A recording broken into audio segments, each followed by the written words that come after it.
이제 올 한 해 마지막 달을 우리가 맞이하게 되었는데, 여기에서 우리가 무엇을 생각해야 하며 또 어떤 것을 분별해야 할까? 어쩌면 한 해를 정리하는 그런 믿음의 마음으로 생각하고 분별해야 할 것이다 라고 생각해 봅니다. 그렇습니다. 성도는 범사에 분별력이 있어야 합니다. 지난번에 한번 말씀을 드렸습니다. 고린도전서 12장에 나오는 은사 중에 분별이 들어가 있다라고 한번 말씀을 드렸습니다. 물론 거기서 말씀하고 있는 분별이란 일반적인 분별이라기보다는 영분별, 영들 분별함이라고 성경은 그렇게 되어져 있죠. 그래서 우리가 분별하며 살아가야 한다라고 생각하는데, 말처럼 분별이 그렇게 쉽지만은 않습니다. 마치 아주 오래된 이야기, 몇 차례 들었을 법한 아는 이야기죠. 집신장수 아들과 우산장수 아들을 둔 어머니의 걱정과 같은 것입니다. 비가 오는 날이면 우산이 잘 팔려서 우산을 파는 아들이 장사가 잘 되어서 어머니 마음은 기쁜데, 한편 집신을 파는 아들이 장사가 잘 되지 않아서 걱정입니다. 날씨가 좋은 맑은 날에는 집신을 파는 아들이 장사가 잘 되어서 기분이 좋으나, 우산을 파는 아들이 장사를 잘 하지 못할 것 같아서 그래서 안타까워하는 마음, 이러지도 저러지도 못하는, 쉽게 무엇인가 분별할 수 없는 그런 인생이 어쩌면 우리들의 인생이지 않을까라는 거죠.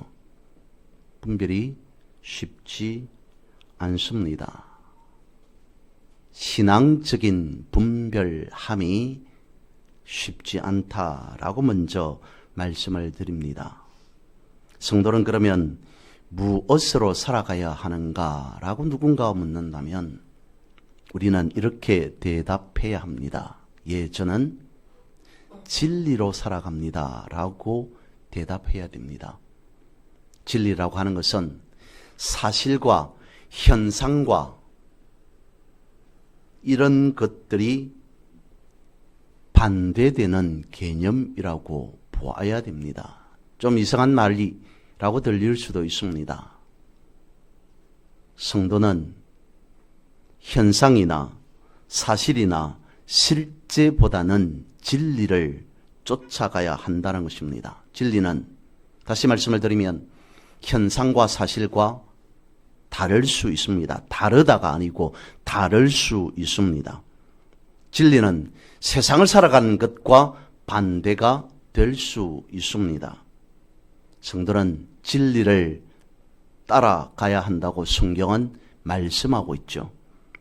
예레미야 5장 1절 말씀입니다. 너희는 예루살렘 거리로 빨리 달리며 그 넓은 거리에서 찾아보고 알라. 너희가 만일 정의를 행하며 진리를 구하는 자를 한 사람이라도 찾으면 내가 이 성읍을 용서하리라. 성경 분명히 말씀하고 있습니다. 아니, 하나님은 말씀하십니다. 뭐라고요? 진리를 구하는 자를 한 사람이라도 찾는다면 그 사람을 지켜주겠다, 보호해주겠다를 넘어서 이 성읍을 용서할 것이다. 진리를 쫓아 살아가는 한 사람이라도 찾는다면 성읍 전체에 축복을 해주겠다, 성읍을 살려주겠다라고 말씀하고 있습니다. 진리를 쫓아 살아가는 한 사람을 찾는다면 성읍을 용서해 줄 것이다, 성읍을 살려줄 것이다 라고 하는 의미는 어쩌면 그 한 사람으로 인해 하나님 나라를 세워나가게 될 것이다 라고 하는 말씀과 같지 않을까 싶습니다. 오늘 우리가 읽은 성경의 본문은 그것을 말씀해 주고 있습니다. 우리가 어떻게 분별하면서 살아가야 하는가 라고 하는 것을 말씀해 주고 있습니다. 하나님께서 바벨론에 대하여서 있었던 일을 옛 일로, 지난 일로 말씀을 하시고, 그리고 이스라엘을 향하여서 하나님께서 행하실 그 일을 새 일이라고 말씀하고 있습니다. 본문은 그렇습니다. 이스라엘은 과거의 엄청난 영광은 사라져버렸고 당시 포로된 신세가 되었습니다. 미래가 보이지 않는다는 것이죠. 이사야 43장은 여기에서 시작하고 있습니다. 아무것도 없는 상태. 포로된 신세, 모든 것이 다 사라져버린 신세, 먹고 살아가는 것에서부터 시작하여서 나라의 미래까지 없는 상황. 다르게 말씀을 드린다면 이사야 43장은 잿더미 가운데에 선 이스라엘에게, 그리고 어쩌면 오늘 우리에게 들려주시는 하나님의 가장 근원 되시는 메시지다라고 그렇게 보셔야 합니다. 왜 그러냐면 오늘 본문의 말씀을 조금이라도 더 이해하기 위해서는 1절로 돌아가 봐야 됩니다. 이사야 43장 1절부터 하시는 말씀에서 하나님께서는 우리에게, 물론 당시 이스라엘에게라고 하겠죠, 우리에게 들려주시는 가장 중요한 선언이 거기에 있기 때문이죠. 43장 1절은 그렇게 되어 있습니다. 야곱아, 너를 창조하신 여호와께서 지금 말씀하시느니라. 이스라엘아, 너를 지으시니가 말씀하시느니라. 너는 두려워하지 말라. 내가 너를 구속하였고 내가 너를 지명하여 불렀나니 너는 내 것이라. 성경 말씀하고 있습니다. 창조하였다. 그리고 구속하였다. 지명하여 불렀다라고 말씀하고 있습니다. 무엇을 어떻게 하나님께서 우리를 향하여 분별케 하시는가? 첫 번째, 창조라고 하는 것은 말씀 그대로 하나님께서 우리를 설계하셨다는 것입니다. 지으셨다는 것입니다. 그것은 단순히 하나님께서 우리를 설계하시고 지으셨다라고 하는 것에서 끝나는 것이 아니라 우리라고 하는 존재의 전부임을 말씀하고 있는 것이죠. 그리고 그 다음에 구속하셨다라고 하는 그 말씀.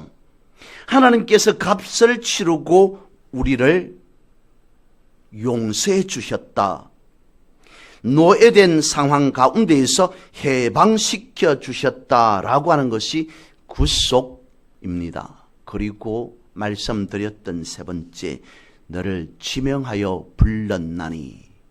지명하여 부르심이라고 하는 것은 그냥 많은 군중들 속에 세상 가운데에서 우리를 익명의 한 사람으로 놓고 보시는 것이 아니라 특별하게 우리를 지명하여 불렀다. 나 한 사람을 하나님께서는 특별한 인격체로 바라보고 계신다라고 하는 그것을 말씀해 주고 있습니다.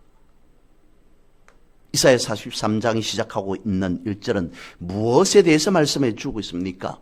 하나님께서 우리 가운데 얼마나 가까이 다가오시기를 원하시는가? 하나님께서 뜻하시는 인간을 향한 친밀함, 하나님께서 품고 계시는 사람을 향한 엄청난 지극한 사랑, 그것을 말씀해 주고 있습니다. 그런데 여기서 끝나지 않죠. 창조와 구속과 지명하여 부르심이라고 하는 이 세 가지에 대한 결론을 한마디로 이렇게 성경은 요약하듯이 선언해 주고 있습니다. 너는 내 것이다 라고 하는 말씀으로 말입니다. 이 한마디 앞에 우리는 아멘 해야 합니다. 그러면 지난번에도 말씀을 드렸습니다만 제가 계속 제 입장에서, 제 관점에서 계속적으로 묵상하는 말씀이기 때문에 다시 또 말씀을 드립니다. 하나님께서 이렇게 하셔서 너는 내 것이다 라고 하신 이 말씀이, 하나님은 주인이시요 하나님은 왕이시요 우리는 종입니다. 우리는 그의 부하처럼 부려지는 백성입니다 라고 하는 뜻에서 너는 내 것이다 라고 하시는 말씀일까요? 마치 어떤 사람이 로봇을 만들었습니다. 자기 기준에 맞게 자기 말에 충실할 수 있도록 로봇을 만들었습니다. 그런 차원에서, 그런 측면에서 하나님께서 사람을 향하여서, 우리를 향하여서 하신 말씀이 너는 내 것이다 라고 하는 그런 말씀이겠습니까? 아닙니다.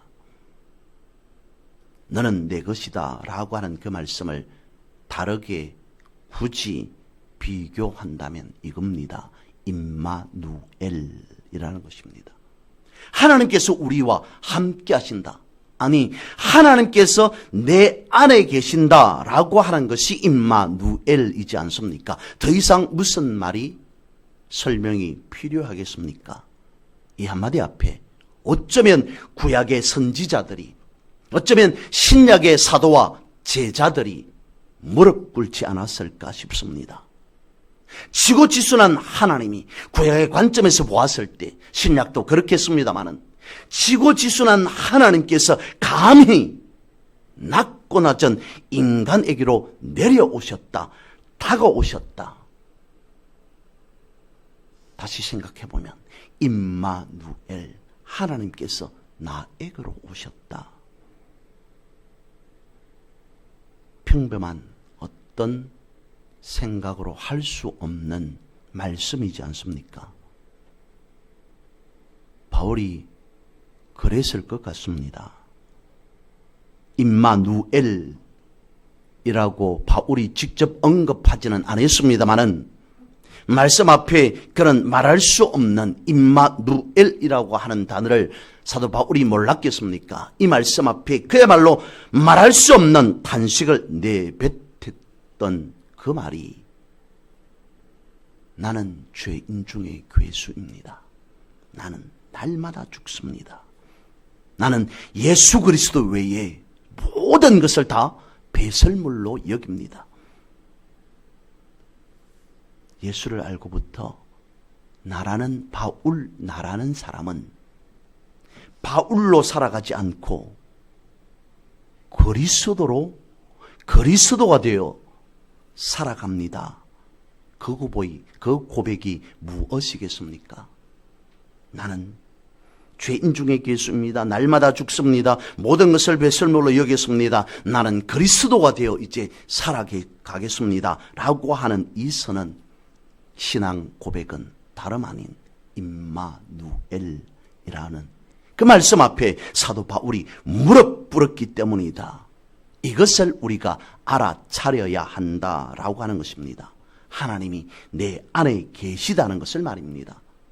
우리의 전능하신 하나님께서 오늘 성경 말씀하고 있습니다. 너는 내 것이다 라고 선언하는 그 사실 앞에 우리는 서 있다는 것이죠. 하나님은 고난의 삶을 살아가는 자들에게 선포합니다. 이사야 43장 2절 말씀에 그렇게 되어 있습니다. 물 가운데로 지날 때에 혹은 불 가운데로 행할 때에 어떻게 말씀하시냐면 그 가운데에서 하나님께서 함께 하시겠다라고 말씀을 하십니다. 그래서 물이 침몰하지 못하도록, 불이 사르지 못하도록, 왜냐하면 너는 내 백성이기 때문에 하나님이 나를 하나님 자신으로 보실 만큼의 주권자로서의 보호의지, 그것을 43장은 말씀해 주고 있는 것이죠. 왜 그렇습니까? 역시 43장, 이사야 43장 4절에서 말씀하고 있습니다. 하나님 보시기에 우리는 보배롭고 존귀한 자이기 때문이다 라고 하는 것이죠. 여러분은 여러분 자신을 사랑하십니까? 성경은 우리에게 말씀하고 있습니다. 하나님은 나에게 말씀하십니다. 나를 사랑하신다라고 말씀을 하고 있습니다. 나도 나를 제대로 온전히 사랑치 못하는데 하나님께서 나를 사랑하신다라고 말씀하고 있습니다. 왜냐하면 나를 통해서 하나님의 살아계심을 드러내고 싶어서이기 때문이죠.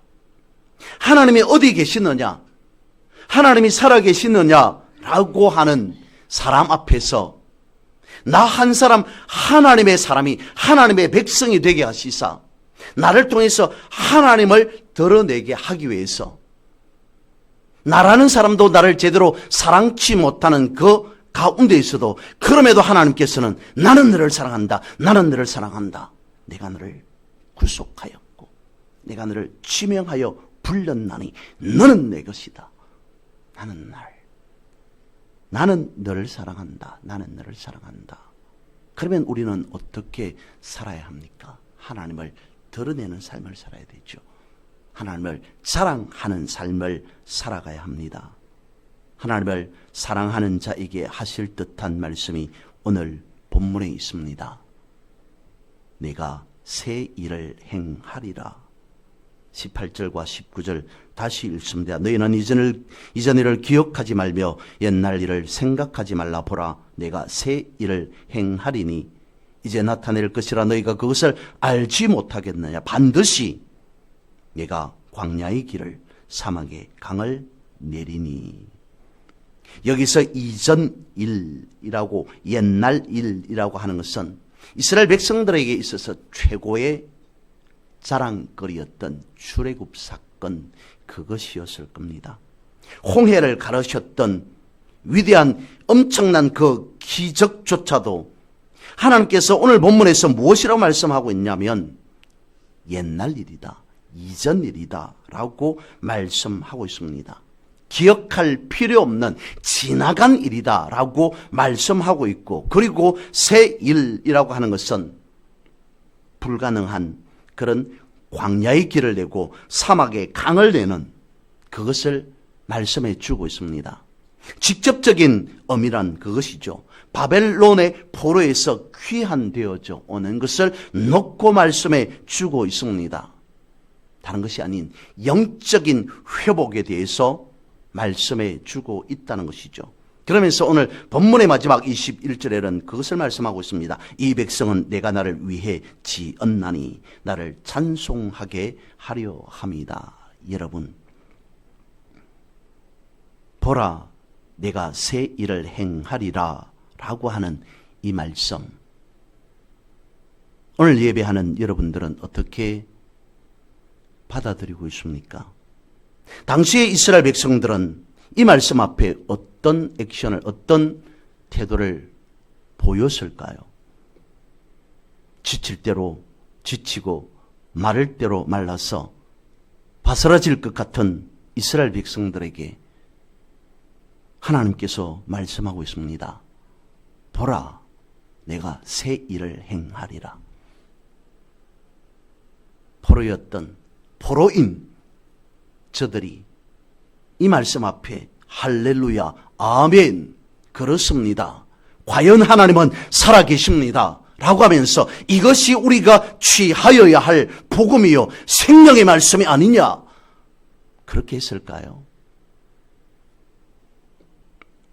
이 말씀이 선포되던 때 이스라엘 백성들은 포로 생활에 지쳐 있었습니다. 아무런 희망 없는 삶을 살았습니다. 희망이라기보다는 하나님도 잊어버린 채 살고 있었습니다.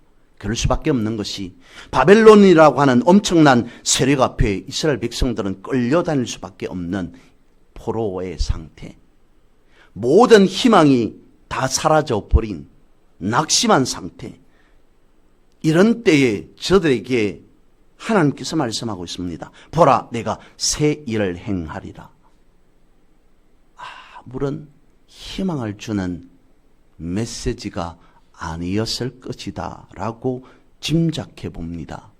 말이 좋아 새 일이지. 어떤 자가 포로에서 희망을 품고 현실이 암담할지라도, 그래, 나는 과거는 이제 뒤로 하고 잊어버리고 앞으로 새 일을 꿈꾸면서 벅찬 감격으로 살아갈 거야 라고 했겠느냐는 것입니다.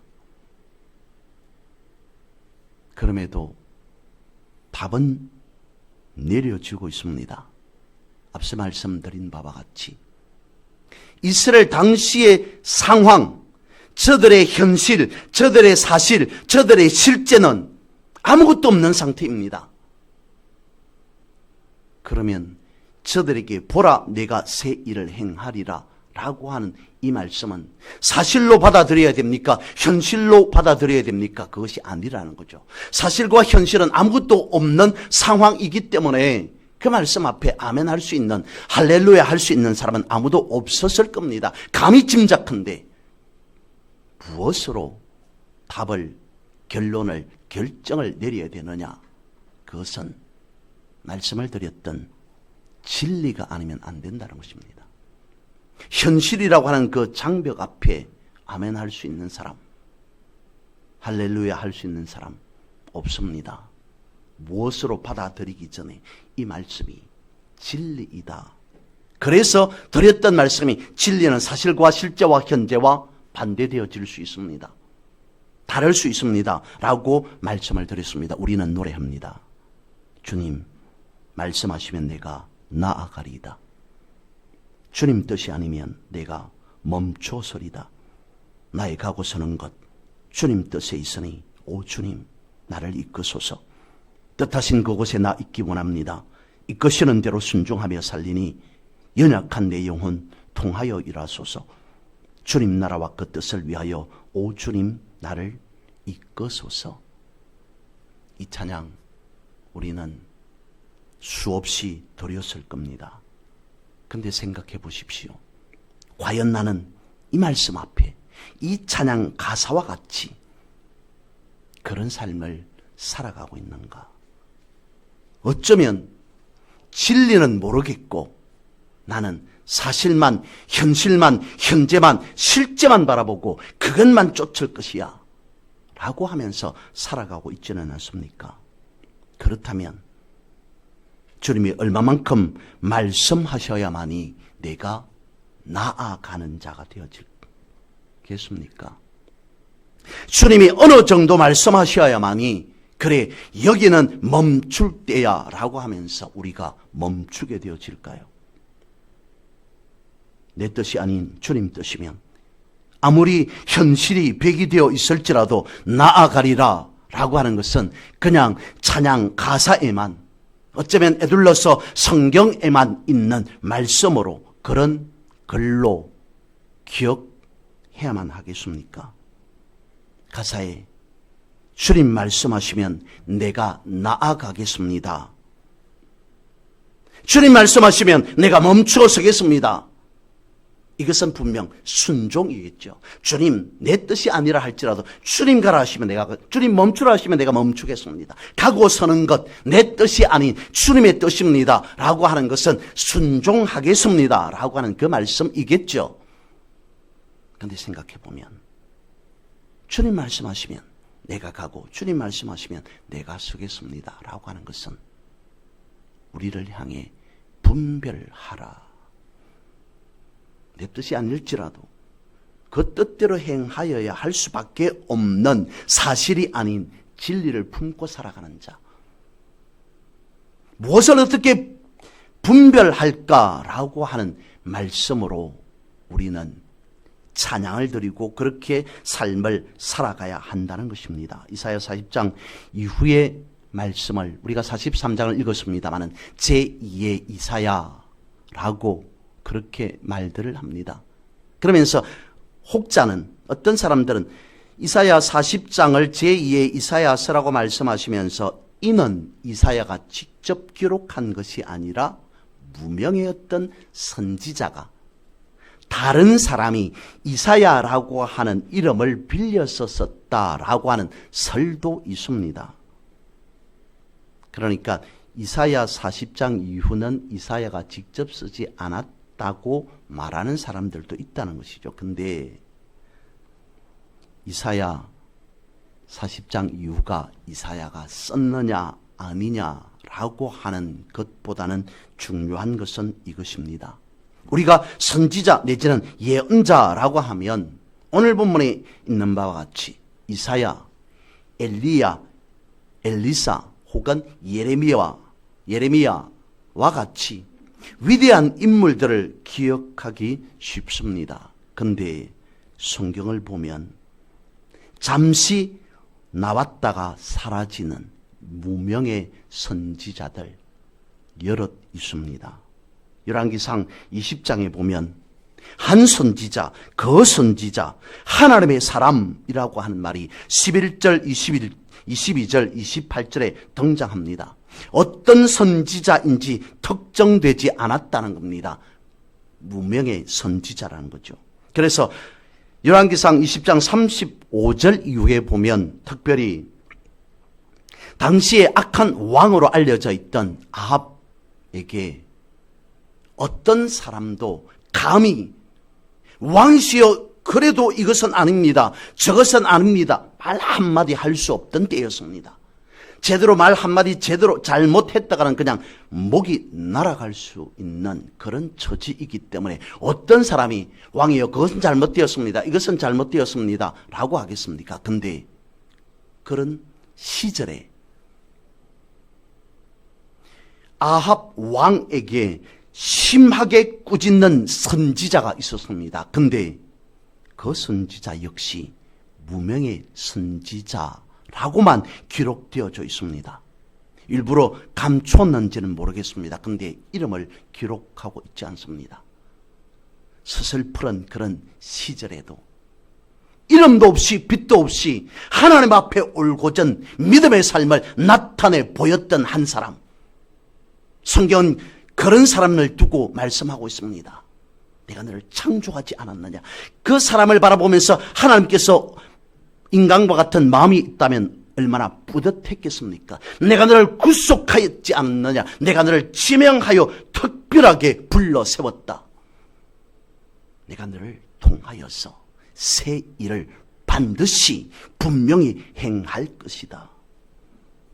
여러분, 그래서 말씀을 드립니다. 우리는 그런 자들이 될 순 없을진 모르겠으나 위대하고 유명한 이사야, 예레미야, 엘리야와 같은 인물이 될 수 없을지는 모르나 그럼에도 하나님의 말씀을 믿고 하나님을 의지하는 무명의 신앙인은 충분히 될 수 있다는 것이죠.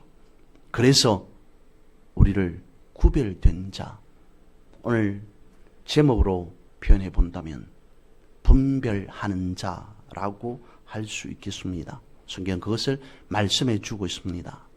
보라, 내가 새 일을 행할 것이다. 광야와 사막이라고 하는 것은 생명이 살 수 없는 곳입니다. 광야는 사람이 살지 않는 곳이 아니라 살 수 없는 땅입니다. 가끔씩 그곳을 지나갈 수밖에 없는 특정된 상인들만 다니는 그런 땅입니다. 사막 마찬가지죠. 심각한 모래바람 때문에 제대로 살아갈 수 있는 생명 별로 없습니다. 왜 그렇습니까? 광야와 사막은 물이 없기 때문이죠. 하나님이 만드신 모든 피조물들은 물이 있어야 생명을 유지할 수 있습니다. 사람 아니라 그 어떤 것도 제대로 온전히 살 수 없는 그것을 성경은, 아니 하나님은 약속하고 있습니다. 내가 반드시 사막에 길을 내며 광야에 길을 내며 사막에 강을 낼 것이다 라고 말씀하고 있습니다. 다시 말씀을 드립니다. 하나님께서 선포하신 그 말씀에 대한 하나님의 의지, 그것은 이미 시작되었습니다. 하나님께서는 이 엄청난 구원의 역사를 시작하셨다라고 말씀하시는데 그 시작점이 어디에 있음을 오늘 본문을 통해서 우리는 알 수 있습니까? 아무것도 없는, 그야말로 낙심하고 절망할 수밖에 없는 것에서부터 하나님의 구원의 역사는 시작하신다라고 하는 것을 우리가 분별해야 한다는 것이죠. 올해도 그냥 이렇게 12월이 되었다, 연말이 되었다, 내 인생 이렇게 되었다, 나의 현실은 이렇다라고 하는 그것만 바라볼 것이 아니라 하나님께서 나에게 무엇을 말씀해 주시며 내가 어떤 인생, 어떤 삶을 살아가기를 원하시는가 라고 하는 것에 귀를 기울이셔야 된다. 그래서 오늘 본문의 말씀과 같이 어쩌면 우리의 삶은 사막 광야와 같을 수 있습니다. 왜 그렇습니까? 우리는 지금은 바라보면 너무도 많은 것을 누리고 있습니다. 가지고 있습니다. 풍요 속에 살아가고 있습니다. 하지만 그런 풍요 가운데 있어 오히려 생명은 시들어가고 있기 때문에 어쩌면 우리의 삶이 광야요 사막이지 않을까라고 하는 것입니다.